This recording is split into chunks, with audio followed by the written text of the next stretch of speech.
Shalom, praise the Lord. இன்றைய தேவனுடைய வார்த்தை சங்கீதம் 113 அதிகாரம் 7வது வசனம். அவர் சிறியவனை புழுதிலிருந்து தூக்கி விடுகிறார், எளியவனை குப்பையிலிருந்து உயர்த்துகிறார். இன்னைக்கு நம்ம பார்க்கிற தலைப்பு உயர்த்துகிற தேவன். ஆமே.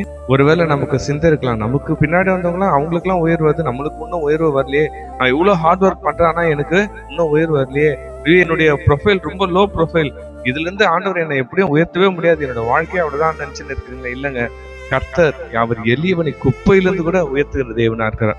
இதற்கு ஆதாரமாக ஒரு சாட்சியை நம்ம பார்க்க போறோம். எல்லாருக்கும் தெரிந்த பாடல் அமேன். என் தாய் உருவாகு முன்னே, அமேன். இந்த பாடலை ஏற்றதான் பாஸ்டர் ஆரோன் பாலா. அவரோட சாட்சி, அவர் எப்படிப்பட்ட தொழிலை செஞ்சிருக்கிறார், கர்த்தர் அவரை எப்படி உயர்த்தினார் நம்ம பார்க்கலாமா? எங்களுடைய எல்லா குடும்பத்துக்கு ஒரு தொழில் இருக்கும். எங்க குடும்பத்தோட தொழில் குப்பை பொறுக்கிறது தான். ஒரு கோணி பை பின்னாடி போட்டுட்டு தெருவா அலைவோம், எந்த குப்பையில் என்ன கிடைக்குது. குப்பை பொறுக்கும் யாரும் மதிக்க மாட்டாங்க, அவங்கள யாரும் நேசிக்க மாட்டாங்க. ஸோ அவங்க மேலே யாரும் அன்பு காட்ட மாட்டாங்க. ஏன்னா நாங்கள் எப்படி இருப்போம் அப்படின்னா, ஒரு அழுக்கான ஷர்ட்டு, அழுக்கான ட்ரௌசரு, செப்பல்லாம் டிஃப்ரெண்ட்டாக போடுவோம். இந்த காலில் வேறு செருப்பு, இந்த காலில் வேறு செருப்பு. ரெண்டு செருப்புமே நல்லா இருந்தால் குப்பையில் போட மாட்டாங்க. அந்த மாதிரி செருப்பு தான் எங்களுக்கு. ஸோ அந்த எங்கள் கூடாரத்துக்கு முன்னாடி பார்த்தீங்கன்னா விதவிதமாக செருப்பு இருக்கும். எங்களுக்கு எந்த செருப்பு போதும் எங்களுக்கு கன்ஃபியூஸ் அந்த மாதிரி இருக்கும். அதான் ஏற்கனவே நான் அந்த பாட்டு பாடின மாதிரி எறும்புகள் நரம்புகள் உருவாகலை, நான் தரிசனம் உருவானது. ஸோ தரிசனம் ஒரு மனுஷனுக்குள்ளே இருக்குன்னா எங்கே இருந்தாலும் அவனை தூக்கிட்டு வந்து கட்ட நிறுத்துவார்.